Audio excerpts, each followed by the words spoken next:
my family wanted us to do a certain thing, but his family wanted us to do a certain thing. And so Chad and I started kind of talking to each other basically as the representative of our families. Ambassadors of our extended family. Yes, that's a great way to put it. So like I was coming at Chad, not to Chad. This is the Connecting Couples Podcast with the real Imhoffs. Hi, I'm Chad Imhoff. And I'm Angela Imhoff, and we're doing a series on what you wish you knew. When you got married, things that you just wish you had a little insight on in your relationship. And so this episode is going to be about in-laws. His family of origin, my family of origin, how they played out in our marriage, how they are still involved in our marriage. I cannot tell you how many people come to us and say, I need help navigating my spouse's family, my spouse's mom, my spouse's dad, my spouse's sibling, my spouse's brother, sister, you name it. Families of origin influence our relationship, and we're going to talk about it. I'm really excited for this. It's a huge topic, man. You know, you think about the stereotypical stories that you hear about, like, oh yeah, her mother or my mother-in-law or whatever, that's the mother-in-law quarters over the garage, or there are so many stereotypes and so many stories about it. But just for a minute, I want to say we don't mean to make light or fun of anybody's family. And, you know, I know that family of origin issues exist in almost every family I've ever heard of. But I think most families really did their best. Yeah. Most parents really tried to do their best. And so even as we talk through this and we kind of talk about some of the pros and cons and issues that we've faced, it's not to say that there's a problem with anyone necessarily.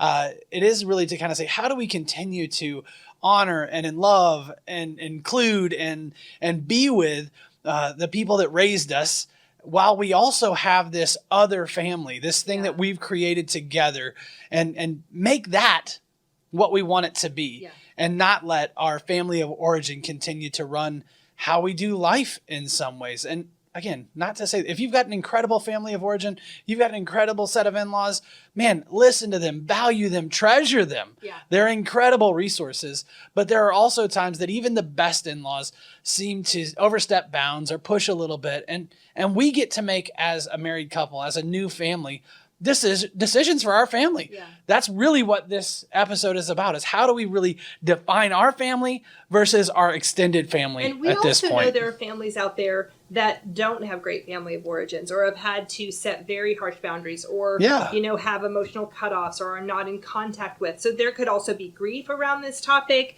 There can be hardship around this topic. There can be a lot of pain involved in this.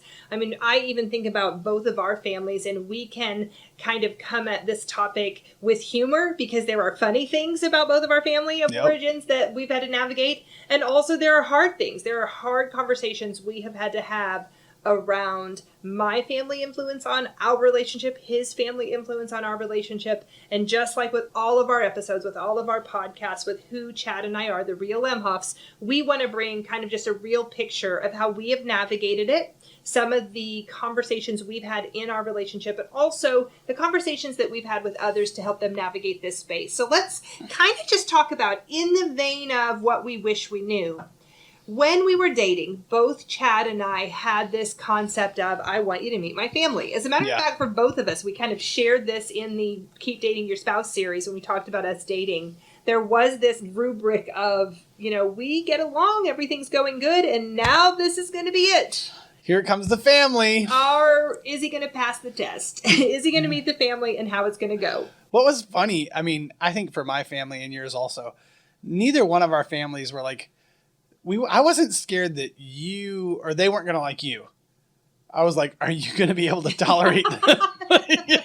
Not in a bad way. I love my family. I think it was a little bit of both for me, because my first marriage, I was really hurt when it ended. And so my family of origin is really protective of me. And I think they probably approached you with like this idea of, are you going to hurt our daughter? Are you going to be a good guy? Are you going to have integrity? And so I think probably they were skeptical coming in, but very early on, you guys, I want you listeners to know, my family, like Chad, so much that I'm sure if something went wrong, they would probably keep him and throw me out. No, they wouldn't throw you out, but we would still talk and not tell you.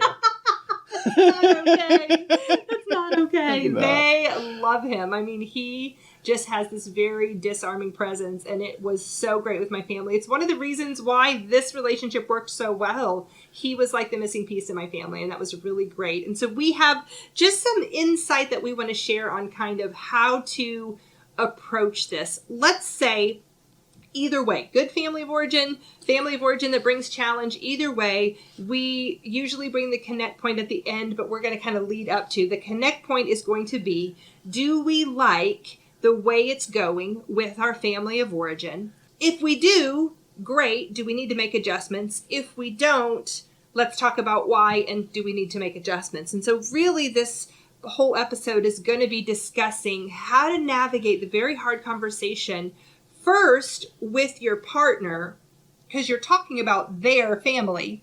Then second, if need be, how you guys or one of you talks to your family of origin, if need be, to lay out what needs to happen. Plan, a boundary, whatever we call that. Yeah, dive into that. So probably the best way to do this is with an example.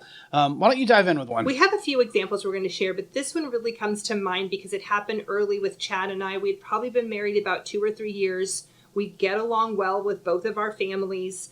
But there was a summer, it was actually the 4th of July, so it is actually our episode's going to launch around the reunion of this same date.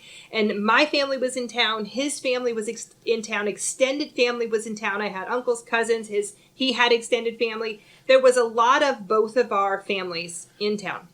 And we had invited a lot of them over, and we had tried to make plans. Let's go to the lake, let's go up to Branson. And my family wanted us to do a certain thing, but his family wanted us to do a certain thing. And so Chad and I started kind of talking to each other basically as the representative of our families. Ambassadors of our extended family. Yes, that's a great way to put it. So like I was coming at Chad, not to Chad, with this is what we're going to do because my family wants it. And Chad was like, but my family doesn't want to do that. We want to do this. And Chad and I were actually trying to get each other to agree on what our families wanted. And at some point, we just took a time out. Like quite literally, I was like, can we please go upstairs and have a conversation between the two of us? Because this is driving me crazy. Only I wasn't as polite as that. She was so sweet in that moment. So we marched up the stairs and I was marched up the stairs. That sounds like I'm in trouble. You march upstairs right now, young man. Big trouble. And so we had this conversation, and even the idea of that we had kind of split our alliance to each other. This family, Chad and I are a family, and we have a very good idea of what we wanted to do. We wanted to go to the lake. We had some ideas or whatever it was. And now we're being pulled in the direction of trying to please our family, completely losing ourselves in the process. And so we kind of had a little eye to eye. What do we want? We made an agreement, and then we went downstairs, and Chad, I love that he actually was like, this is what we're doing. And he said it with like such confidence that everyone just said, okay. Almost to the point that I thought, the funny part was I think our families would have done whatever we wanted. It was just this crazy thing that had to happen for us to know we're the ones that get to make a decision and they're going to come along. Now, I will say that doesn't always happen. If I'm going to my family's house for like a holiday, they're planning it, or if there's traditions, we want to honor those. But in this case, all of the family had come into our space, in our home. We were hosting them, and we got to make that decision. But somewhere in it, Chad and I got lost, and we had to kind of re-find ourselves, reconnect, have an alliance, and then go back into the swarming families and make a plan. And then the plan worked. Once we had that alliance, we were able to kind of tackle some of the disagreements and even like different dinner locations and different preferences. But we navigated it because Chad and I were on the same page. I want to say there's a key here that I hope you can take out of this that is important. If you're around your family of origin for any amount of time that's more than a couple days, maybe even hours for some of us, but more than a couple days, there is going to be a tendency to start aligning with your family of origin. Yeah, so it's much a so. natural thing, man. You spent most of all your formative years probably with those people. And so it's natural for you to fall into, your brain wants to fall into patterns. It wants to, and those patterns are ingrained. And so if I'm around my family, it's easy for me to fall into the patterns that I've known for a long time and want to please or want to interact with my family the way that I always have.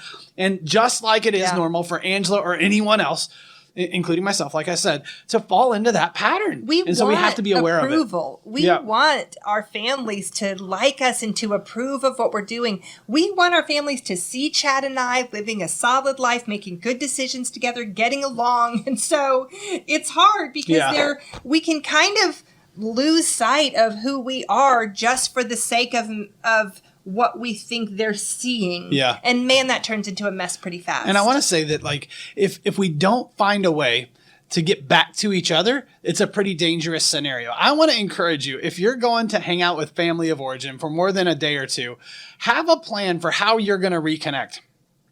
Angela and I have a plan. I'm not giving it away here. Somebody might hear it, but I have given it away before, but we can't. This is live on the air. But we have a plan where it's like if something's going wrong or one of us feels disconnected, we feel like we're missing each other. We kind of have like this code word or this process that we share with each other that nobody else knows that kind of gets us out of that situation and lets us reconnect. We have a plan. Because I guarantee you, go visit your family of origin, spend a week with them. You will fall into old patterns at some level. Mom's making me a sandwich and bringing it to the couch or whatever the thing is that happens, you will fall into the pattern. We all do it. And so I want to just encourage you, know those patterns, know those things. It's great to know them, but in some ways, we've got to have a path back to each other, which for Angela, it's like, let's go upstairs that time in this example. Yeah. But really, I think having a code word, having a plan for, we're going to be there for a while and we need to know how to get to each other. I've referenced a movie in the last one. I'm going to do it again in this one. There is a movie called Four Christmases with Reese Witherspoon and Vince Vaughn where they go and visit all of their families and they have a code word. It's mistletoe. And at some point they're, that means if I say mistletoe, we have to leave right now because I'm triggered or it's going bad. And so throughout the movie, you kind of see them going, mistletoe, out. But for Chad and I, that's what he's saying. It's not only then that we have this kind of strategy, which we do, but it's that we now, because by the way, that experience we had where we had to march up the stairs and realign. When we did that, that was such a cue for us going forward to have a plan, to make sure we're aligned. The times after that, the immediate times, like the next time we hung out at Christmas or Thanksgiving or whatever, we referenced that and said, hey, what does our alignment look like? Because we were so misaligned at that particular moment. It really was not a great time for our relationship in the moment. We corrected it. But that means that we have to stay attuned. And so for Chad and I now when we go, exactly what he's saying is, day to day, hour to hour, as we're at my aunt's house, uncle's house, parents' house, siblings' house, his brother's house, whoever's house we're at when we're visiting family, we check in. Even just eye contact and like a head nod, like, hey, like, you doing okay? Yes, I'm doing okay. Okay, proceed. And if you're not, like if your eye is twitching and you can't answer. That is not the code word. That is not the code. But then it's like, uh-oh. I need to make sure that my partner is okay. Let's do the plan B strategy, Eject! No. Whatever the thing is, so that you can realign, take a deep breath, and then handle the situation the best of your knowledge. I want to say, too, we love our families of origin. We have families of origin that are a lot of fun. When it goes well, it's the best time ever. Yep. But we sometimes still get sideways or get triggered or something happens or we get rubbed wrong or we get disappointed or our plans don't work out. And when that stuff comes up, not only with our partner, but now in front of our family of origin, and maybe they're criticizing how we're responding or whatever comes up, that is the space that can be really vulnerable and where partners can feel almost betrayed. Yeah. If you didn't stick up for me or if you didn't fight for me or if I didn't know what to say. And so that leads us to another example that I think it's really important that we discuss as well. Yeah, well, here's an example. And if you know us, we work with lots of people, but it's something we've seen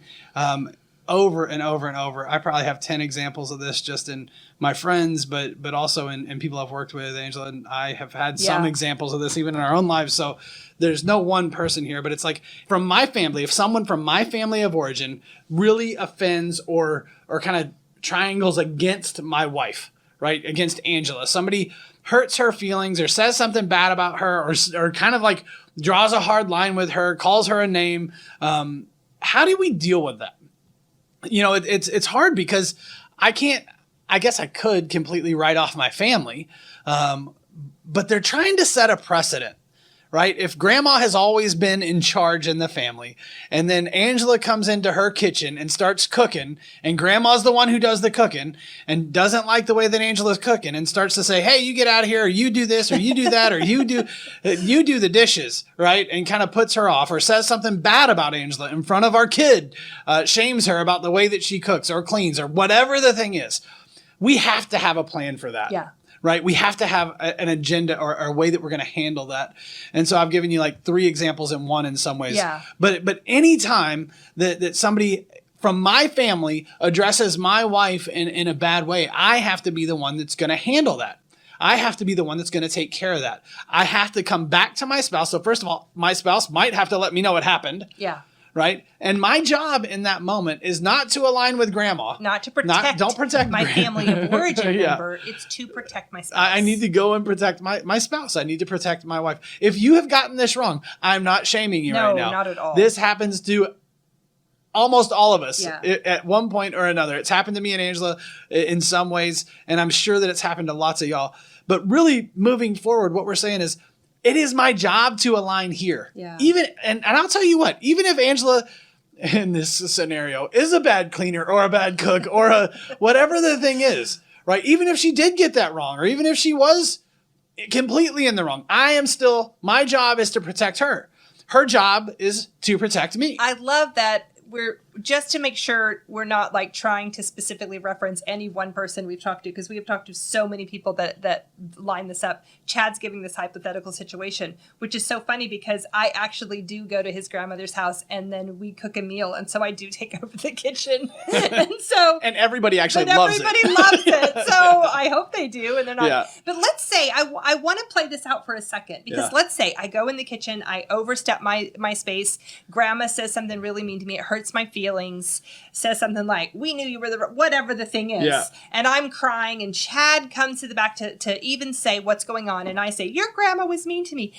When your partner says something about your family of origin, even if it's true, even if it's in that moment, you're sad that your partner is sad or has been hurt, there is a natural thing that happens that it almost is like we're designed to do, which is protect our own. And it is very easy to say, oh, grandma doesn't know what she's talking about, and she's just old, and she doesn't let anyone in her kitchen, and minimize and dismiss and not catch in that moment what happens. I can think of all these bad ways to or say something like, I thought, you shouldn't have been in there. She gets, or something, because we.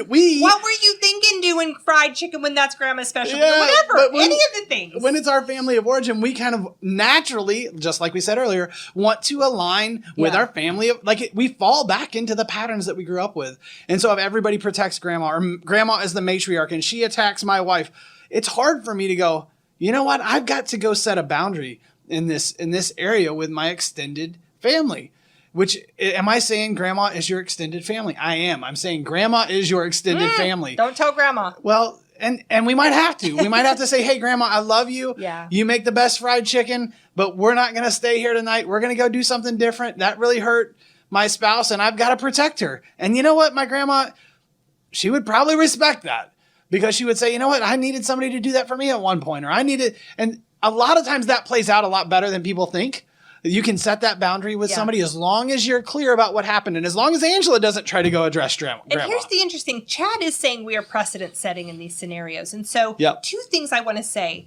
It is important, again, if we're talking about alliance. Chad and I have an alliance. So let's say I got my feelings hurt, and Chad comes to me and says, what happened? And I'm like, this happened. Grandma was mean to me. And he's like, man, first catch. Man, I'm so sad. I'm so sorry that happened to you. I hate that you got your feelings hurt. what can I do right now in the moment to help you know that I am on your team? I choose you. You are my family, and I got your back. You want me to go take out grandma right now? No, not not take out. Not take out. but here's the thing. A lot of times if you just have that conversation, I will most likely in that moment say, no, I don't want you to make a scene. I'm okay as long as I know you've got my back.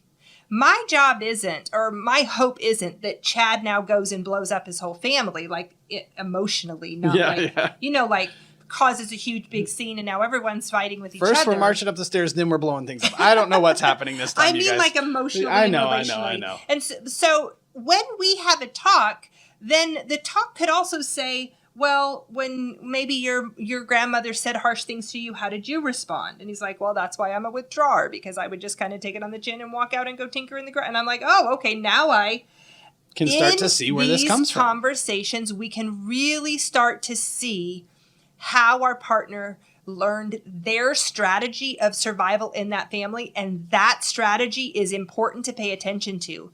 I'm a pursuer. If somebody criticizes me or attacks me, something in me puffs up and I want to fight back. But in Chad's family of origin, where his strategy might not have been that, he has survived his family. I'm new to it. Fairly well. It does me good to pay attention to his strategy and for us to strategize what is good for our family. And so, man, I know this is lots of topics we're talking about. We could spend weeks on this, and we could use 25 examples. We are going to definitely talk more about topics like this in this series. It's exactly what we're talking about. We have probably just pulled off a Band-Aid and now have maybe some wounds, but here is what we're hoping for. Have a conversation that says, hey, how's it going? And just like Chad is saying, own your part of this. So my approach to Chad would be, hey, how are we doing with my family? Is there anything you need me to know about my family or address with my family? Same with his family. He would say, Angela, how's my family doing? Is there anything that's bothering you or that I should know about my family that we need to address?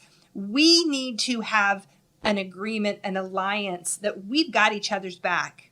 And let's talk about maybe some areas. And I could be like, oh, your mother aggravates me when she does this, or my father aggravates you when he does this. And that stuff happens. Do we need to address it with them? No, sometimes we can just catch it and I can just say, hey, I see that happening and I'm really sorry. Do you want me to do anything? No, that's part of who they are and we love and accept them. But the fact that my partner sees my experience is often really all I need. And man, do I feel secure in my relationship, chosen, fought for, and that realigns us and we can hang out and spend time with my family and his family because we have that bond together between us. So I almost feel like I have to give 2 or 3 really clear practical takeaways. The first is have a plan for your family of origin when you go visit them, whether that's a code word or whether that's a place you're going to go as an alternate to leave. If it's a tough spot to be, go to a hotel. That's fine. But have a plan for that. I guarantee if you go hang with your family of origin, you're going to fall into some patterns and you're going to end up at some point missing each other, which can cause all kinds of drama and trauma and hurt your relationship. Number 2, if somebody offends you or your spouse from your family of origin, it's really your job to go address your family of origin and vice versa. It's your spouse's job to address their family of origin. I want to say, though, if you talk to your spouse and together you agree that it needs to be addressed. Yes. Oh, yeah. Don't address it if we don't need to address it. Or if you guys kind of know that is what happens when we go to that family and you guys are on page, aligned in this. We're not saying go start a fight, but we're saying if your spouse is offended by something that your family did, it is your job at that point, if it needs to be addressed, to address it. To be the one. Yeah. Really practical, y'all. Takeaways that I wish I had known some of this going into our marriage because we've slipped into these things and it happens. I think it just happens to most of us, but we want to encourage you. Do have the conversations. Like Angela said, pay attention to those takeaways, especially going into this season where so many people go on vacations and see family at the beach and other places. But if you find yourself falling into that, utilize these tools. They're there and they're useful. Thanks so much for listening to this, spending some time with us. Man, I hope you have a great summer and spend time with some family of origin, but also find a way to stay connected in your relationship. If you have enjoyed this, if these tools are useful for you, please like us, give us the thumbs up on YouTube, or give us a rating on Google or iTunes or any of the podcast platforms that we're on. Write a review. Man, that really helps other people know that we're out there and know that this resource is available. We also love to hear from you. We love to get your feedback. So if you have a great story you'd like to share with us about your in-laws, please let us know. We'd love to answer your questions. Sometimes we even answer the questions in the form of an episode. And so thanks so much for listening. We look forward to hearing from you, and we'll catch up with you in the next episode.